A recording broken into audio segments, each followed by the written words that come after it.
Hello guys, कैसे हो आप सब यार। फिर स्वागत है आपके अपने यूट्यूब चैनल ओसियम सेंटर में। तो आज हम बात करेंगे हमारे न्यू टॉपिक ऑर्गेनाइजिंग के बारे में। इसके पहले वाले लेक्चर में हमने प्लानिंग के बारे में जाना था, अब हम बात करेंगे ऑर्गेनाइजेशन के बारे में। जैसे कि आप सबको दोस्तों मालूम होगा पोस्ट क्रॉप के बारे में। पोस्ट क्रॉप के सेकंड नंबर पे आता है हमारा ऑर्गेनाइजिंग दोस्तों। तो लेट्स स्टार्ट टॉपिक। तो फिर इसके अंदर मैंने मीनिंग डेफिनेशन के इंपॉर्टेंस मेंशन किए हुए दोस्तों।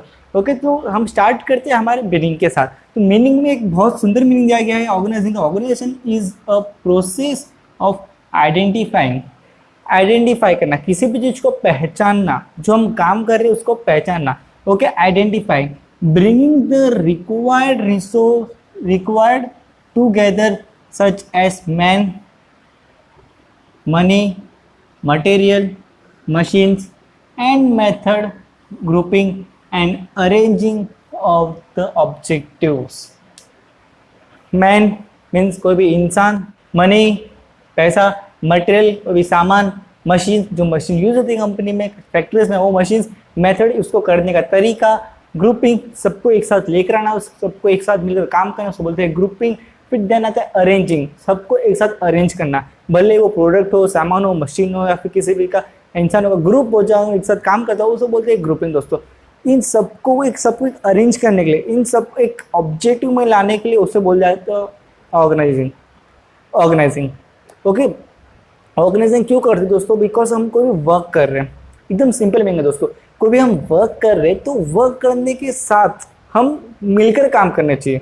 ठीक, जब हम मिलकर काम करेंगे तो वो काम बेस्ट होगा, क्योंकि एक अच्छा कोऑर्डिनेशन रहना चाहिए, तब जाके वो एक मैक्सिमम परफेक्ट होगा। परफेक्ट हमारा प्रोडक्ट मार्केट में सप्लाई होगा या फिर उसका अच्छा प्रॉफिट बनेगा। तो ये होता है दोस्तों एक ऑर्गेनाइजिंग, ये फंक्शन ऑफ मैनेजमेंट है।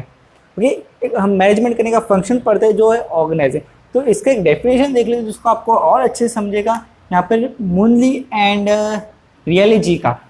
तो दोस्तों आपके टेक्स्ट बुक में करेक्ट कर लीजिए दोस्तों, जो ये रियली जी है इनका नाम आपके टेक्स्ट बुक में RAILEY दिया है, बट तो ऐसा नहीं दोस्तों, वो रॉन्ग स्पेलिंग है। मैंने गूगल पे सर्च किया है, स्पेशली RILEY है। आप फिर से जाके गूगल पे सर्च कर सकते हो कि इसकी स्पेलिंग क्या है। और मुनी का स्पेलिंग का पूरा नाम है जॉन्स डी मुनी और इनका पूरा नाम है एलन सी रैली।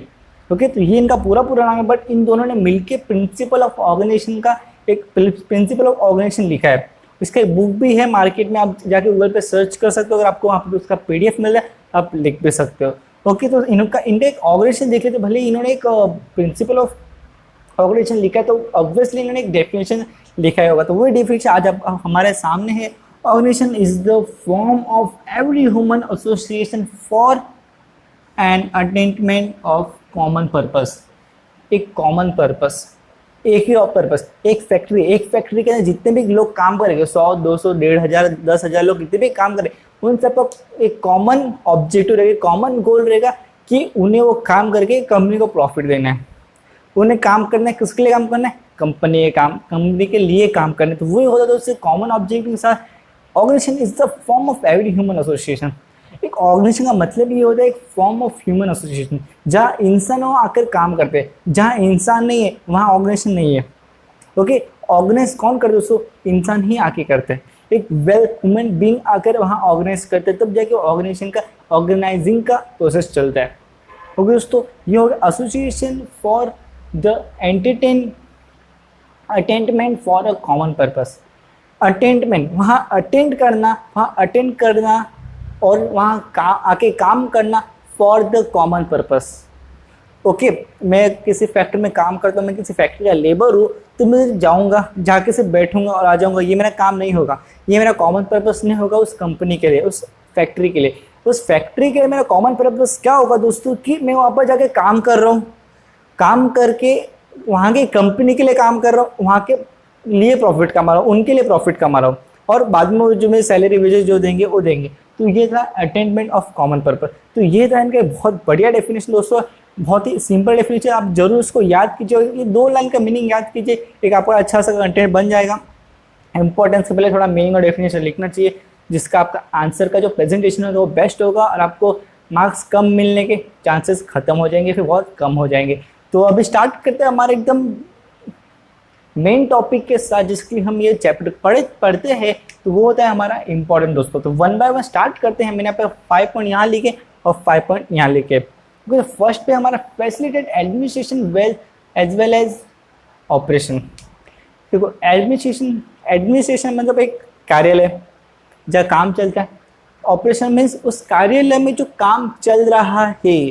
ओके, किसी भी चीज़ पे वर्क करना उसको बोलते हैं ऑपरेशन। ओके, ये दो का मीनिंग समझ गए। अब क्या होता है facilitates administration and operation. Okay, organizing में क्या होता है, एक कार्यालय मीन्स एक एडमिनिस्ट्रेशन में वहाँ लोग ऑर्गेनाइज होते हैं, वहाँ लोग जमा होते हैं और काम करते हैं, उस चीज़ पर ऑपरेशन करते हैं। तो ये इसका मीनिंग होता है administration as well as operation. ये दोनों काम उस ऑर्गेनाइजिंग में चलता है। ये ऑर्गेनाइजिंग का इंपॉर्टेंस है। ओके, तो सेकंड पॉइंट देखते हैं दोस्तों, ब्रिंगिंग स्पेशलाइजेशन। एक स्पेशलाइजेशन लाता है, एक मैनेजमेंट के अंदर एक स्पेशलाइजेशन लाता है ऑर्गेनाइजिंग। बिकॉज यहाँ सब लोग मिलकर काम करते हैं। जब सब लोग अपने अपने इनोवेशन आइडिया लगाएंगे, अपने अपने अलग अलग तरीके के आइडिया लगाएंगे उस वर्क में, तो वो वर्क कुछ स्पेशल बन जाएगा। अगर जो वर्कर एक ऑर्गेनाइज करके वर्क कर रहे, ओके, उनकी यूनिटी और स्ट्रेंथ होगी, उस स्ट्रेंथ से एक स्पेशलाइज वर्क बन जाएगा। तो ये होता है ब्रिंगिंग स्पेशलाइजेशन दोस्तों। तो थर्ड पॉइंट देखते हैं, defines the job and define the jobs properly. जो जॉब कर रहे हैं, जो वर्कर वहाँ पर काम कर रहे हैं, जो लेबर एम्प्लॉय जो वहाँ पर काम कर रहे हैं, उनका वर्क प्रॉपरली डिफाइन होता है दोस्तों। ओके, जो ऑर्गेनाइजिंग होता है, ऑर्गेनाइजेशन मैनेजर का क्या काम होता है, लोग ऑर्गेनाइज हो गए, अब उनको कौन सा काम देना है, क्या क्या काम देना है दोस्तों, ये इसमें होता है डिफाइन द जॉब्स प्रॉपरली। एक जॉब को बराबर से डिफाइन कर लेता है, उसे समझ लेता है कि इस बंदा ये ऑर्गेनाइज में ये वाला वर्क कर रहा है, ये बंदा ये ऑर्गेनाइजिंग करके ये वाला वर्क कर रहा है। तो इसमें होता है डिफाइन द जॉब प्रॉपरली। एकदम सिंपल मीनिंग दोस्तों, इसकी इंपॉर्टेंस जितनी है बहुत सिंपल है। ओके, फिर clarifies the authority and responsibility दोस्तों। अथॉरिटी एंड रिस्पॉन्सिबिलिटी ये अपने प्रिंसिपल ऑफ मैनेजमेंट में सेकेंड पॉइंट में पढ़ा है। ओके, ए में पढ़ा था authority and responsibility.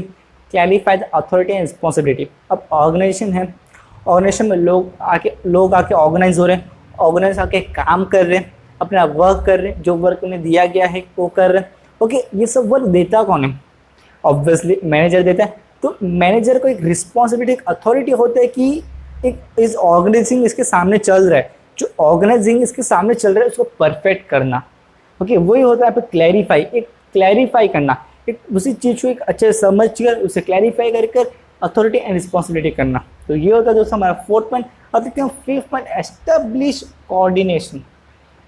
Establish coordination, अपने प्लानिंग में भी ये कोऑर्डिनेशन का एक इम्पोर्टेंस पड़ा था, जिसके अंदर coordination of the all activities था। आपको अगर जानना है तो मैंने लिंक डिस्क्रिप्शन में दी हुई है। प्लानिंग के जो लास्ट लेक्चर मैंने प्लानिंग का लिया था लेक्चर, उसके अंदर ये पॉइंट था दोस्तों, establish coordination means coordination of all activity. उसका मीनिंग और इसका meaning one and the same है दोस्तों।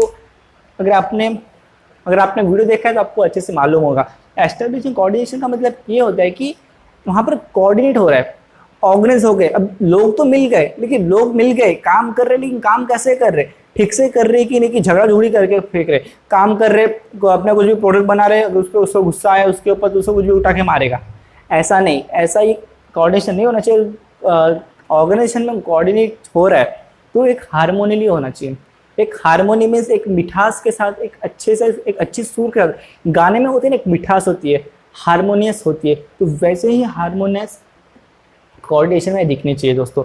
ये होता है हमारा एस्टेब्लिश कोऑर्डिनेशन। एक कंपनी में एक अच्छा परफेक्ट कोऑर्डिनेशन मिलना चाहिए। और इसको और डिटेलिंग हम CO जो हमारे फंक्शन ऑफ मैनेजमेंट का सेकंड लास्ट पॉइंट है कोऑर्डिनेशन, उसमें हम अच्छे से जानेंगे। तो ये था हमारा स्टार्टिंग का 5 पॉइंट। अब नेक्स्ट देखते हैं 6 point, help for effective administration.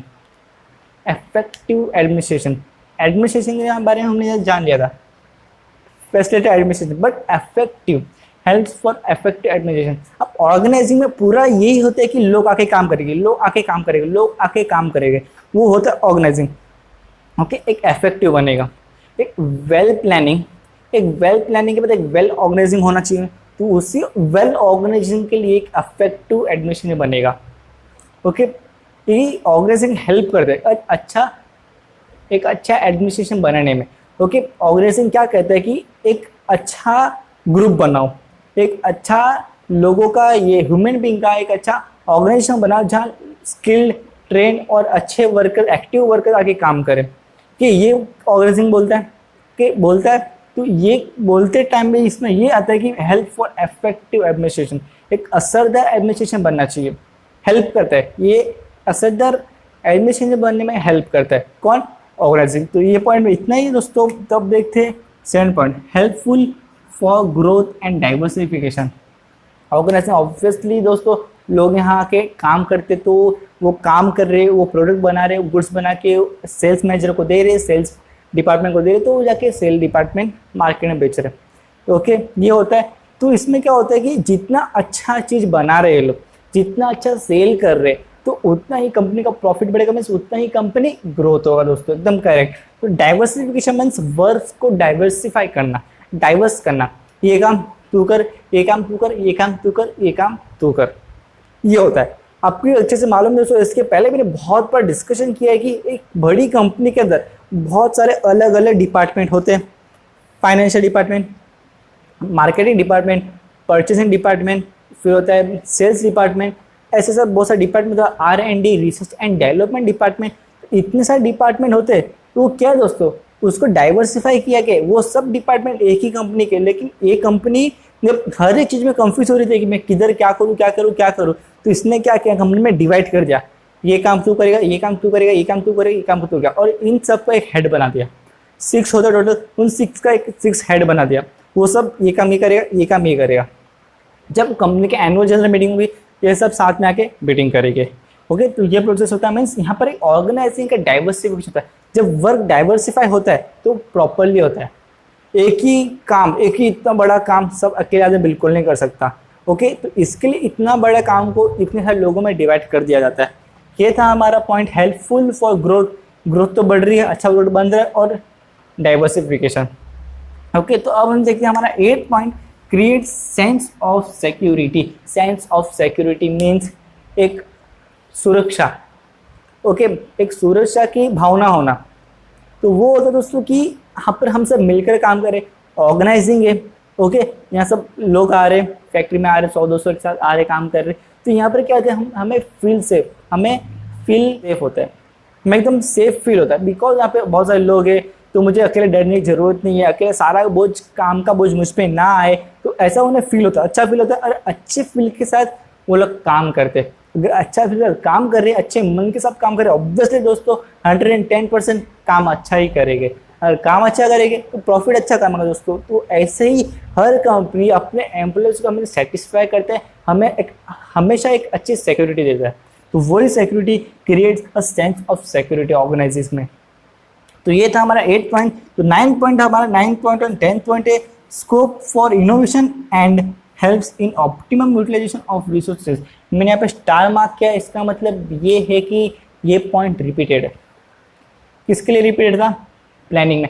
Same planning में दोस्तों आपने इनोवेशन के बारे में पढ़ा था और पढ़ा था optimum utilization of resources. Same, अगर आपको फिर भी इसमें आपको जानना है कि प्लानिंग के अंदर ये पॉइंट था, तो मैंने नीचे डिस्क्रिप्शन में लिंक दिया, आप वहाँ जाकर देख सकते हो। ओके, तो स्कोप फॉर इनोवेशन, मैं फिर भी एक बार इसका मीनिंग समझा देता हूँ साथ में।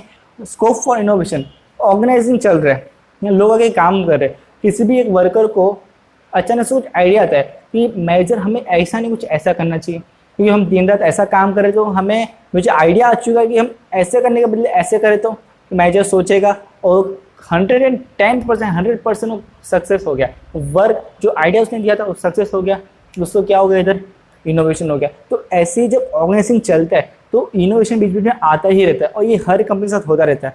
ओके, फिर देखते हैं helps in optimum utilization of resources. इसका मतलब आपको अच्छे से मालूम दोस्तों, आपने 11th में पढ़ा है और 12th अभी 2-3 बार पढ़ ही चुका है दोस्तों कि ऑप्टिमम मीन्स अच्छे से अच्छा उस रिसोर्सेज का यूटिलाइज करके निकालना, मीन्स अच्छे से अच्छा उसका यूज़ करके निकालना।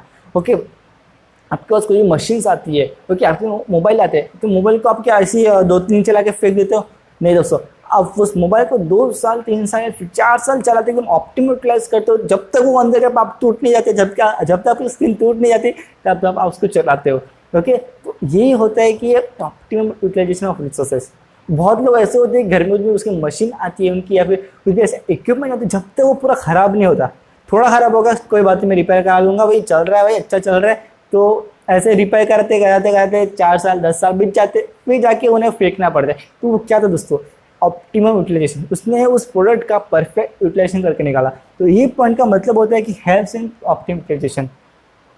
एक ऑर्गेनाइजिंग में अगर लोग वर्क कर रहे, वर्कर वगैरह आकर वर्क कर रहे, तो वो उन्हें ऑप्टिमाइजेशन में हेल्प करता है ऑर्गेनाइजिंग। ये ऑर्गेनाइजिंग में ये भी सिखाया जाता है कि machines and method and grouping and arranging objectives. Okay, तो ये कंपनी में सिखाया जाता है। ओके, तो ये था हमारा 10 पॉइंट इंपॉर्टेंस के। ओके, आज हमने organizing meaning, definition and importance के बारे में जाना है। अगर आपको इसके रिलेटेड कुछ भी डाउट हो या फिर कुछ भी क्वेरीज हो तो आप मुझे कमेंट सेक्शन में जरूर पूछ सकते हो। अगर आपको ये वीडियो पसंद आई तो आप अपने दोस्तों को जरूर शेयर कीजिएगा। Okay, thank you.